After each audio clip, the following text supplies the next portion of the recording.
Hi guys! Gagala na naman ako. Yan. Selfie muna bago umalis. Ayan. Biyahe na naman.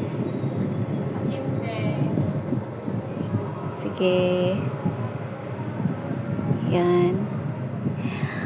Ayan, diba? Kahit saan na lang nakapunta. Saan ba to? Basta sa Baras, Rizal ito. Sa Baras, Rizal. Yan pala yung Baras, Rizal. Ganyan lang siya. Ang ganda ng view niya sa TikTok, pero pagdating namin parang binaha siya lahat. Kaya ganyan nangyari. Yan, pero okay lang yan. Mura lang naman yung entrance. Pang-unwind lang. Yan. Nice view. Yan yung sunset.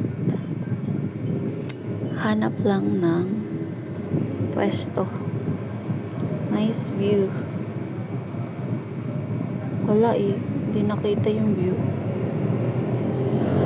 Yan. Ang galaw, ang galaw, ang galaw.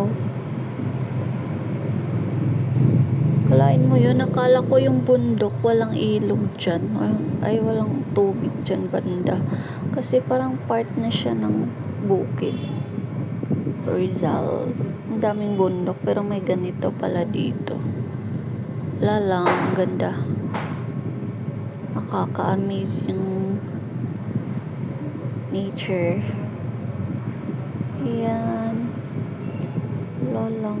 Punta kayo ako dyan kasi trending siya sa TikTok. Pero hindi naman siya talaga trending. Nakikita ko lang siya kaya pinuntahan ko. Ayan, palakad-lakad lang. So yung wallet na yan, free siya sa entrance.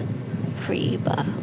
So ayun, nakita ko pala yung Pililya. Malapit na siya sa Pililya.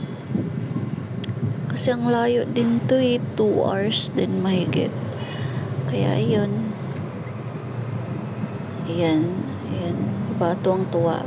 Kasi yung windmill nakikita na. Yung parang malaking electric fan. Yung ganun. Windmill nga, diba? Yan. Yan. Ang peaceful. Tapos ayan na. Yan yung pinunta ko talaga dyan. Yung maraming three. Ayan, ganun. Okay, pakyut muna. Pakyut muna si Inday. Yan, nagtitiktok kasi yan. Pag ganyan. Tapos yun na, kumain kami dyan. Pumasok na lang kami dyan. Tapos ang mahal-mahal. Charot. Ayan, unang labas ko nung December. Grabe tuwang tuwa ang bata. Kasi nakakita ng mga light. Diba? Yung ang tagal mong nakatago tapos nakakita ka ng mga Christmas light. Ayun. Wala lang.